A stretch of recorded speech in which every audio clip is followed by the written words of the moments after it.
Ndikimi i koordinuar marrja e masave adekuate nga institucionet relevante e kompetente ishte tema e punëtorisë realizuar nga iniciativa qytetare e femrave Antiko në bashkëpunim me Qendrën për Punë dhe Politikë Sociale në Gostivar. Qëllimi i punëtorisë ishte takimi i drejtuesve të institucioneve më të rëndësishme, përfaqësues nga komuna, qendra mjekësore, organizata qeveritare dhe Ministria e Punëve të Brendshme, të cilët së bashku kanë diskutuar për rastet e dhunës në familje, të cilat kanë ndodhur në komunën e Gostivarit dhe kanë mbetur të pazgjidhura. Ne këtu kemi drejtues të institucioneve më të rëndësishëm të qytetit, të cilët do të bisedojnë për përvoja që i kanë kur bëhet fjalë për dhunën në familje dhe të gjejnë zgjidhje për problemet ekzistuese, u shpreh Sladjana Anđelkovska, përfaqësuese e iniciativës Antiko.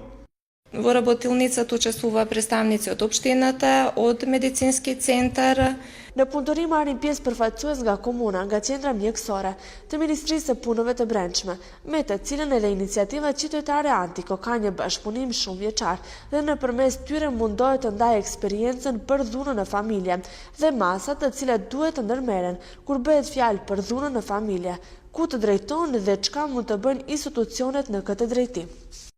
Në qytetin e Gostivarit, sipas statistikave të Qendrës për Punë dhe Politikë Sociale, ka 28 procedura gjyqësore të dhunës në familje, kurse shkaqet më të shpeshta që shkaktojnë dhunën në familje janë alkooli, droga dhe problemet e ndryshme ekonomike dhe financiare. Përndryshe, kjo punëtori është realizuar në kuadër të fushatës 16 ditë aktivizëm kundër dhunës ndaj grave.